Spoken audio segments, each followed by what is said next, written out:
Bonjour à tous et bienvenue sur la chaîne Post PSG. Merci beaucoup d'être de plus en plus nombreux. Aujourd'hui, grosse vidéo mercato. Est-ce que Ramos va partir du PSG? Est-ce que N'Golo Kanté va venir au PSG cet été? Les amis, juste avant que la vidéo commence, n'oubliez pas un maximum de pouces bleus en l'air pour le soutien de la chaîne, bien évidemment. J'arrête de parler, je vous envoie tout ça juste après l'introduction.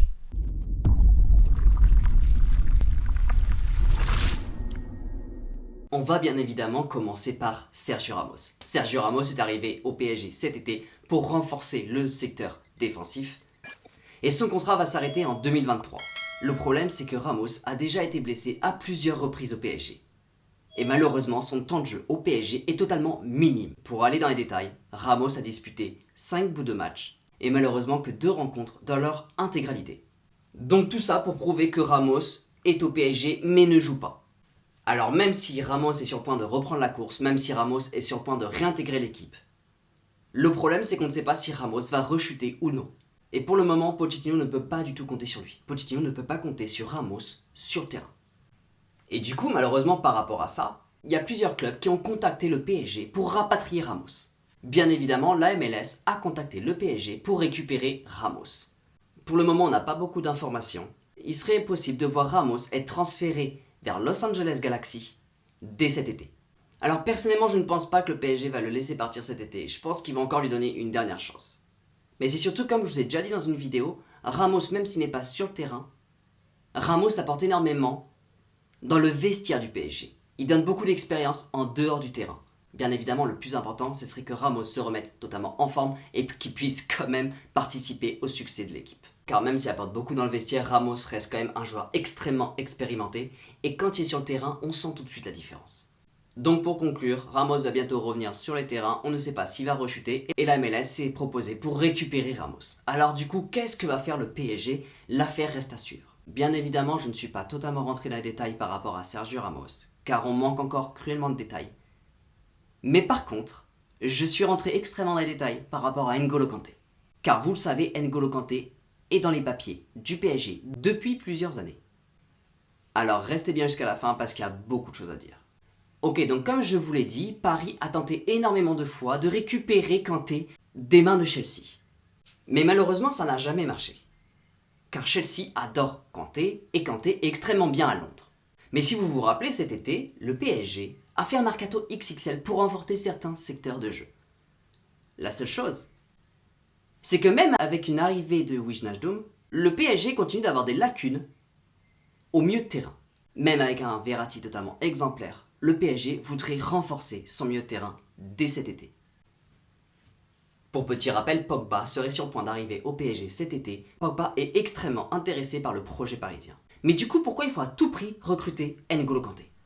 Je vous fais un rappel hyper rapide. N'Golo Kanté, c'est champion du monde, champion d'Europe, champion d'Angleterre 2016-2017, et du coup, meilleur joueur de Première Ligue en 2016-2017. Et N'Golo Kanté a son contrat qui s'arrête en 2023. Donc bien évidemment, N'Golo Kanté figure parmi les 3 meilleurs milieux de terrain du monde. On peut clairement dire qu'il est à la table de Kevin De Bruyne. Bref, maintenant qu'on a vu ça, on va rentrer très sérieusement dans le vif du sujet dès maintenant.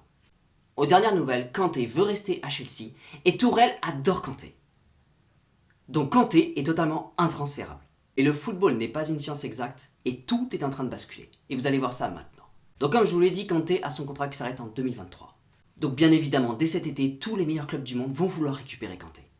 Et Chelsea ne veut pas vendre Kanté. Chelsea serait clairement prêt à laisser partir libre N'Golo Kanté en vue de tout ce que N'Golo Kanté a rapporté au club de Chelsea. Et question argent, ce n'est même pas un problème car le propriétaire Abramovich est complètement riche. Ce genre de situation pourrait également faire penser à celle du Qatar. Mais le problème pour Chelsea va venir maintenant. Je ne vais pas rentrer dans des détails politiques, mais suite à la guerre entre l'Ukraine et la Russie, l'UEFA a pris des grosses mesures par rapport à la Russie. Vous savez que la finale de la Ligue des Champions va se passer au Stade de France, mais il y a beaucoup d'autres choses qui vont se passer. Par exemple, la sélection de la Russie va totalement être retirée de la prochaine Coupe du Monde. Mais bon, là je m'écarte un peu, c'est pour ça que je vais revenir à la question de Chelsea. Le propriétaire de Chelsea est russe. Alors sans trop rentrer dans les détails, on a appris très récemment que justement le propriétaire riche et russe de Chelsea est en train de se retirer petit à petit de Chelsea. Pour des raisons politiques. Alors pour l'instant, on ne sait pas trop où tout ça va mener. Et Chelsea va peut-être perdre son grand propriétaire. Et le problème, c'est que Chelsea a des grosses dettes. Tout comme Manchester City. Et perdre un propriétaire richissime, ça peut être extrêmement dangereux pour un club comme Chelsea. Vous vous souvenez au début de la vidéo où je vous ai dit que Chelsea était prêt à laisser partir libre N'Golo Kanté. Alors suite à toutes ces informations qui sont bien évidemment à suivre de très très près, car tout peut se retourner à n'importe quel moment, mais Chelsea serait sur le point de revoir le gars N'Golo Kanté. Et du coup bien évidemment, soit le prolonger, soit le vendre cet été. Bien évidemment, je suis sûr que vous êtes en train de vous dire, bah du coup, N'Golo Kanté qui est heureux à Chelsea, va rester à Chelsea. Mais vous connaissez le PSG. Le PSG a fait une offre de 60 millions d'euros pour récupérer N'Golo Kanté dès cet été. Quels seraient du coup ces autres arguments que Paris pourrait mettre en valeur pour récupérer N'Golo Kanté? Déjà la première chose, c'est que N'Golo Kanté a quasiment tout gagné à Chelsea. Et vu la situation politique de la Russie, donc du coup du propriétaire de Chelsea, comment à Chelsea tout va se transformer? Est-ce que Chelsea va perdre son propriétaire et arriver du coup à une fin de cycle? Ça peut arriver dans beaucoup de clubs. Est-ce que dû à cette information, où le propriétaire de Chelsea soit obligé de prendre du recul par rapport à son club, est-ce que ça va être dangereux pour Chelsea? Est-ce que ça va être l'heure, pour certains cadres de Chelsea, de quitter le club? Et du coup, inversement, est-ce que c'est le moment où Paris, qui lui est totalement invincible sur le point de l'argent, et n'a totalement rien à craindre, est-ce que ce ne serait pas le moment pour le PSG de frapper un grand coup Chelsea en récupérant N'Golo Kanté? Car je vous rappelle, Paul Pogba est sur le point d'arriver au PSG. Et le PSG compte absolument récupérer N'Golo Kanté de la main de Chelsea.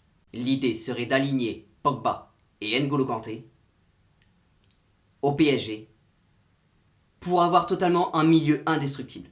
Je vous rappelle que les deux alignés en équipe de France sont devenus champions du monde. Le PSG, après avoir revu son attaque pendant plusieurs années, après avoir revu sa défense, le PSG est en train de remanier tout son milieu de terrain. Et je peux vous assurer que si N'Golo Kanté arrive au PSG, on aura, je pense, le meilleur milieu de terrain du monde. Alors vous, qu'est-ce que vous en pensez? Comment vous pensez que Chelsea va sortir de cette situation, qui pour le moment n'est pas du tout fatale, mais qui peut devenir extrêmement dangereuse? Je vous rappelle que l'UEFA a pris des grosses mesures contre la Russie. Et vous, de votre côté, qu'est-ce que vous en pensez? Comment pensez-vous que Chelsea va sortir de cette situation, où le propriétaire de Chelsea est sur le point de se retirer de Chelsea?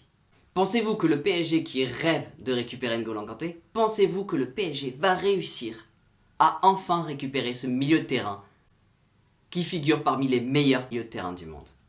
N'hésitez pas à me donner votre réponse dans les commentaires, de façon bien évidemment constructive, à ce qu'on puisse en débattre tous ensemble. Merci beaucoup d'avoir regardé cette vidéo jusqu'au bout. Merci beaucoup pour cet énorme soutien. N'oubliez pas, prenez soin de vous. Et surtout n'oubliez pas, ici c'est Paris.